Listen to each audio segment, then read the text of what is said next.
Well, welcome back to your group. To review, this series called Home Run Life is all about how life is a little like baseball. We all have things in life that we want: significance, self-respect, stability, and success. However, what we don't often realize is there is a God-ordained order to these things. It's like running the bases. You can't do it out of order. Now, sometimes people try to run the bases backwards, and then we crash and burn in life. So let's review the bases real quick. Home plate is where you connect with God. Everything starts and ends here. It's also where we find the first of the four elements of a home run life, which is significance.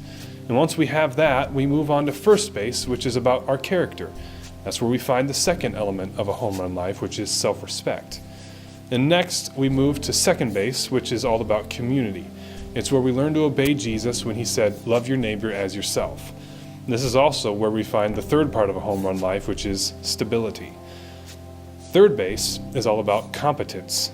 It's about becoming a better parent, a better spouse, a better employee, leader, or getting your finances in order. This is where we define our final element, which is success. But we can't end it on third base. Only when we surrender our success back to God and return to home plate is it a home run life.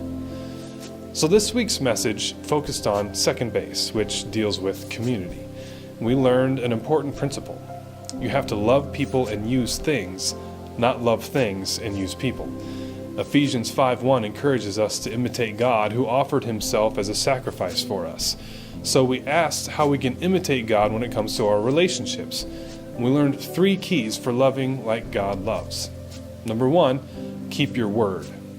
The entirety of relationships is founded on the character of people who keep their word. Trust is the foundation of every relationship. That's why you have to make it to first base, which is about character, before you move on to second base, which is about community. Everything is based on trust. Marriages, companies, economies, nations. In the sermon, there was a video of a sinkhole swallowing up some expensive and rare Corvettes.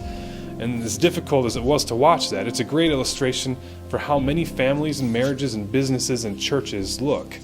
You see, trust slowly erodes until the whole thing implodes. So we must learn to keep our word. Number 2, keep your calendar aligned with your relationships. One of the best ways that we can prove that we care about other people is to make them a priority with our calendars. Love will always translate at some point on your calendar. That's why it ultimately doesn't make sense to say to someone, "I love you, but I'm too busy for you right now." We must keep our calendars aligned with our relationships. Now, you're just beginning a new journey with a group perhaps, and so it's probably a good time to ask, can you really commit to this? Can you make this group a priority on your calendar? We make time for what matters most. And Jesus showed us that relationships matter. In fact, Philippians chapter 2 tells us that he gave up the privileges of heaven in order to be with us. So let's follow his example and put first things first. Let our calendar show the importance of our relationships. Number 3, we should keep short accounts. Hebrews 12 tells us to work at living in peace with everyone. But have you ever gotten a raw deal? You ever given your heart and soul to something only to have someone else ruin it? Have you ever trusted someone only to have them hurt you? You see, the fact is, many of us carry hurt around with us that was put there by other people. That hurt can become bitterness and even hatred. However, it's been said that unforgiveness is like pouring gasoline on yourself and lighting it on fire. It's a poison that corrupts everything in your life. On Sunday, there was a story about 2 guys that I used to golf with. Mark and Lenny had been playing together long before I started and had formed quite a bond. And one day, though, Lenny and I waited for Mark, but he didn't come, so we decided to play on without him. Once we finished, though, we found out that Mark did come after we started, and he was so angry that he never played with Lenny again. The relationship was broken. Now, Mark is a guy who is running the bases backwards. He wanted the community of second base, but didn't have first base character. Therefore, his relationships fell apart. You see, unforgiveness is a very costly thing, which is why we must keep short accounts. Now, that's all for our review of the sermon.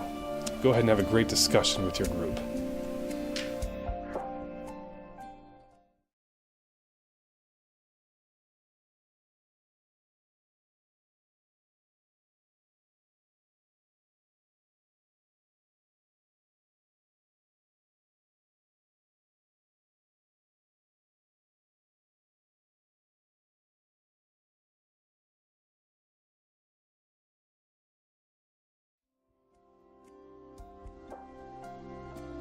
Now, much of this sermon dealt with the issue of forgiveness.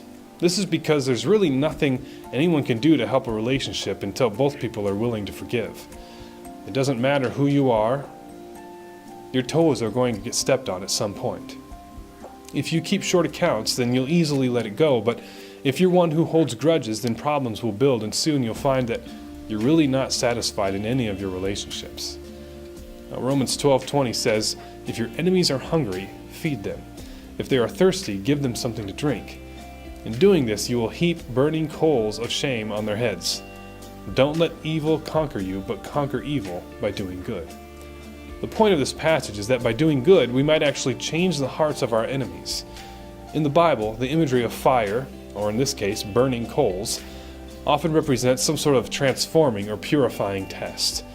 By doing good to those who harm us, we may be putting them through like a transformative fire that helps them become better.